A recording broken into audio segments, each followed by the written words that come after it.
Hi friends, Dr. Pranay is back with a new topic. 29th of July 2020, history is created. The Rafale stealth jets landed on Indian soil, setting tremors across China and Pakistan. On the other hand, the new education policy has been given a nod by the central government after 36 years. The Rafales will take care of China and Pakistan. Now let us concentrate a bit on the new education policy. Now this policy is based on the recommendations of Kasturi Rangan Commission. Let us look into the highlights of this policy. Now the important points of the new education policy, I am talking about only a few points. There are many, but we will concentrate on only a few and go to our main topic, which is vocational education. Now the first point is a huge rise in the public sector spendings. The public sector spendings both by the central and state governments are to be 6% of GDP, which is very huge.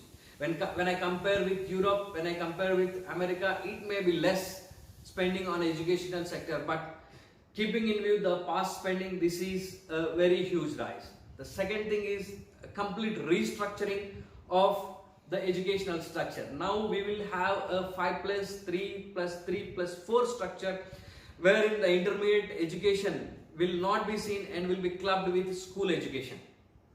Another most important thing, the early 5 years of education will be in the medium of mother tongue. This is also a very huge change as far as the new education policy is concerned. Now, the concentration, another point is concentration will be on attaining literary and numeracy skills. Now, it has been found that the students who are coming to +2 level, that is intermediate level, or those who have completed graduation are also very weak as far as the literary and numeracy skills are concerned. So the concentration is very high on literary as well as numeracy skills. The most important thing and the topic of the day is introduction of vocational education at class 6 or standard 6, wherein the students or the learners will be introduced to coding as well as vocational education. Today we will be concentrating on vocational education, so keep this point in mind. The next point is we will be having a very easier examinations when it comes to boards of 10th and 12th standards. So the examination structures will be restructured and the learners will be having easier methods or easier ways of passing the examination. And one more thing, one more big change is the private and the public schools or the government schools will be governed by an independent regulatory authority. This is very crucial. Again, we will have a single regulatory authority even for higher education. All these days we had AICTE, we had UGC, we had many other things, but now all these will be brought under a single umbrella. Coming to teacher education. Teacher education is very crucial because India has big number of teachers, huge number of teachers, but we are lacking in the number of teachers who can deliver the course. Now, from now onwards, by 2030, the expectation is to have a 4-year integrated B.Ed course, and the teacher training will be very, very hard and things will be made to deliver the goods. The teacher who comes out with this integrated training has to be a person who can deliver the goods. And as far as higher education is concerned, we have multiple entry and exit modes, wherein a student who completes first year of graduation will be given a certificate. Instead of saying you have to pass all the 3 years to have a degree, now he will be given a chance. He can pass 1 year and have 1 degree. If he completes, that is the credit system. The credit system is being introduced here. These are some of the highlights of new education policy, but the most important thing is the Ministry of HRD will be called as Ministry of Education from now onwards. We'll have Education Ministry, not Human Resources Development Ministry. Today, I will be concentrating only on vocational education. There are many important points to be discussed, but there are many speakers and analysts who are concentrating on other points. So I will be concentrating on vocational education. Now, what is this vocational education? Vocational education is nothing. It's a set of skills, a set of competencies which makes a learner more employable. Any person who is born on the earth is employable to some extent, but what vocational education does is it makes a learner more employable. And not only employability, but the other thing is vocational education also includes making a learner into an entrepreneur, converting a learner into an entrepreneur. That is very important, that is very vital. Now, why concentrate on vocational education only? Vocational education is important in the present scenario because of many points. I will take 3 important points. One is the growing unemployment problem. Now, every day we talk of unemployment. Vocational education can be an answer to unemployment. There is a lot of global demand. The global demand as on today is 57 millions. That is a global shortage of manpower. As on today I am saying it's 57 millions of shortage of manpower. Third one is India is having the youngest population in the world. The median population group being only 24 years. When I take the case of Japan, it's almost 40 to 41. If I take Europe, it's 38. China, it's 30. So the youngest population is in India. Let us consider all these points: the growing unemployment problem, the global demand or shortage of manpower, and considering the point that India is having a very young population, we have to concentrate on vocational education, which is a must. Now, what is the condition today? What are the prevailing conditions? What is going on or what is happening as on today as far as vocational education is concerned today? Now, the National Policy on Education 1986, it provides a scope for vocational education in higher secondary stage, not in the lower stage, but a higher secondary stage. That is first thing. Second thing is, now when I talk of ITCs or ITIs, industrial training centers or industrial training institutes, after completing ITI or ITC, it's a dead end. You cannot study further. That is the biggest problem. That is, there is no vertical progression as far as ITIs or ITCs are concerned. Or there is no or negligible link between the general studies, common regular studies that we have today and the vocational activities. And the most important thing is, in India, maybe there is an improvement, but still today there is no dignity of labor. And when I talk of vocational education, on paper entrepreneurial education is there, but in practice entrepreneurial education is negligible. Now, under these conditions, the new education policy is concentrating on vocational education from standard 6th.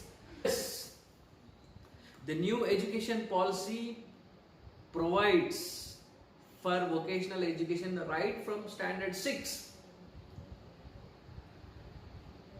But being an educator, being in the educational field for the past 20 odd years, I have my observations, I have my ideas. Let me put it forward. Now, if I look at the vocational courses which are in practice today, they are a very big list which do not have a continuity or future. Take the examples of this list. Take a few courses of this list. We have tailoring, we have embroidery, we have carpentry, we have house wiring, we have pottery, we have automobile repairing, we have AC repairing, electronic repairing. Almost 150 vocational courses are recognized by CBSE. still things are not delivered, things are not getting materialized. My observation is because of a few problems. The biggest one is the lack of teachers. Trained teachers, competent teachers, and sufficient number of teachers is the need. The second thing is there is no well-framed curriculum for the vocational courses. Placements are lacking. No entrepreneurial education. And the biggest thing is there is no vertical progression. If a student learns tailoring in 10th class, that's it. There is no continuity in intermediate level or graduation level. Similarly, that is what is called as a vertical progression. Similarly, there is no linkage between the subjects. A student studies mathematics, biology, physical sciences, lot of subjects, social studies, lot of subjects are learned in 10th class. Now, what is the relationship between the science which the students are studying or the social studies which the students are studying and beautician course or tailoring or carpentry? There is no linkage between the general subjects and the vocational subjects.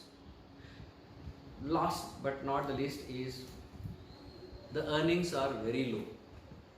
Dignity of labor is not present in the society, earnings are very low, and the career comes to a standstill if that student opts for a career in the present vocational course. So many problems are there, and besides these problems I want to concentrate on a very big point which is just linked to the point which I just gave to you, that is wastages. Lot of wastages are going on in the society when it comes to education. Now let us take the general UG courses of the present day. Now we have BSc MPC, BSc BZC, BSc Microbiology, BSc Biotechnology, lot of subjects in science stream. We have BCom regular course, we have general course, we have BCom computers, we have BS. Now imagine the number of subjects which are studied at this level. We have a very big list of subjects. We have chemistry, we have physics, we have botany, we have zoology, we have biotechnology, microbiology. Students are studying these science subjects and humanities subjects up to graduation level, and when it comes to employment, there is no link between the subject which they have studied and in the subject which they are employed. Let me take for instance, a BSc BZC graduate is working as a clerk in a hotel. Now what he is doing? He has wasted all his time studying chemistry, studying botany, and studying zoology. Big waste as far as the practical education is concerned, big waste as far as the theoretical education is concerned. BSc Physics, a person who has studied physics, he has knowledge of optics, he has knowledge of electronics, he has knowledge of magnetism. Still he works as a teacher. As a teacher is okay, but how many? All, if 1,000 students are BSc MPC, 1,000 of them, leaving a few negligible amount, where negligible number wherein 5 or 10 students go to the groups and other categories, all wants to be teachers. And only 10 or 20 get the opportunity, remaining are saying that we are selling vegetables. Selling vegetables is not bad, but in this context, some are saying that I am doing mason work, I am selling vegetables and all that. Here, subject is wasted. They have spent years in learning physics, years in learning chemistry, years in learning mathematics. And again, a person who has studied microbiology. Microbiology, he studies microorganisms, uses very sophisticated microscopes, and again he works as a clerk or an office assistant elsewhere. And again, when I come to a person who studies history, again he doesn't use the knowledge of history, he is employed with some other knowledge. He learns something else and he is into job there. So these are the conditions. Can't we avoid these wastages. My point is on this. Continuing the regular vocational education, I want the further plans to be implemented wherein the subjects which are studied, spending long years, whole life cannot be wasted and should not be wasted. Okay, this is my point. My idea, as I said earlier, is strengthen the existing system of vocational education and at the same time minimize wastage, so that there is a linkage between the general studies or the general subjects studied and the vocational education. Now what we should do is we have to strengthen the existing ones. How do you strengthen the existing ones? First is identification and retention. Identify the courses, vocational courses which are useful in the present day and retain them, and discard the courses which are not useful. Secondly, the vocational education which is existing in the present day should be made output based. Always there is input. Always we talk of training. Always we talk of more numbers. But when it comes to output, there is no output. Lot of trainees, no employees. That's the biggest problem. This is the point to be noted. And lot of infrastructural support to be provided by the government, especially the ICT tools and technology to be introduced for the betterment of vocational education. Now, developing strong teaching force is the need of the day. You cannot say I am introducing vocational education from standard 6th without teachers. And teachers, the two competent teachers. Teachers who can deliver the goods, that's the need of the day. So that's how you strengthen the present or existing vocational education system. And not to forget, placement assistance and ensuring a respectable wage. I am not talking of a minimum wage. I am talking of a respectable wage and respectable earning. Respectable earning is always a way to strengthen things. And what to minimize? This is about all strengthening things. Now what do you minimize?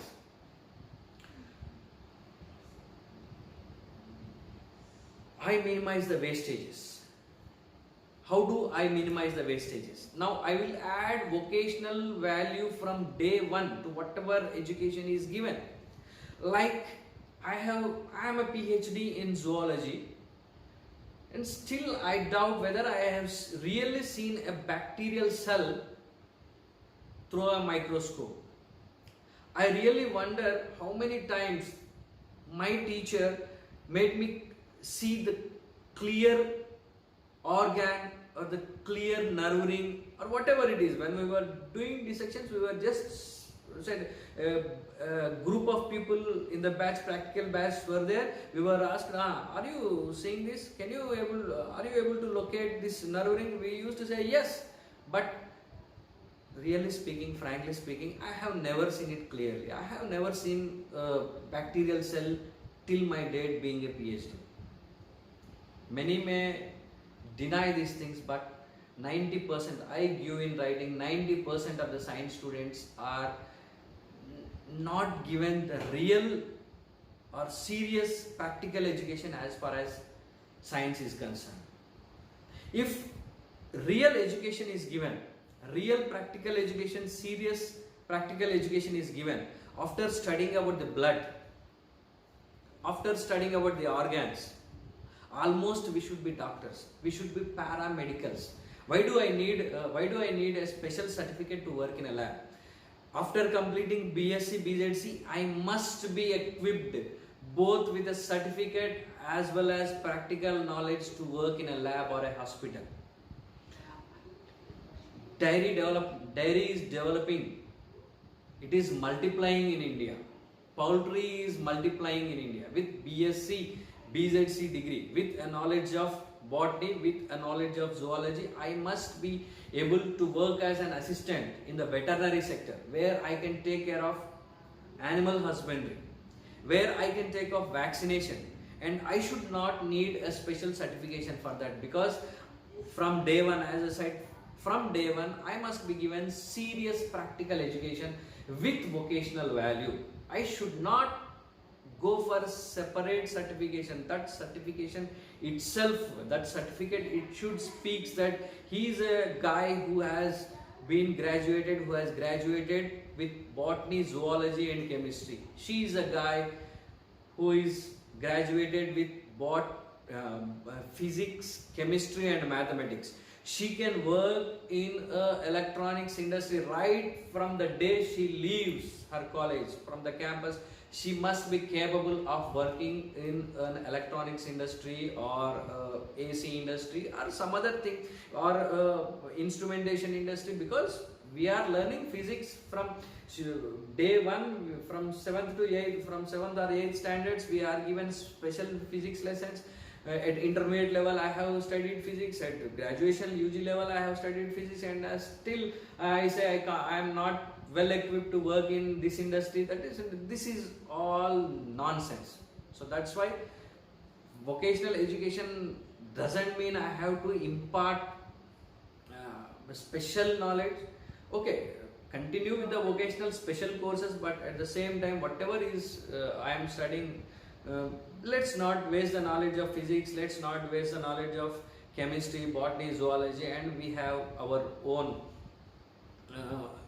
ideas, we have own areas where we can work without special vocational education, adding vocational values for our conventional education or our conventional subjects. Here I have a list of examples where a person studying a particular subject can add the vocational value by the system or the educational policy, where he can walk out of the campus, walk out of the university and directly get employed.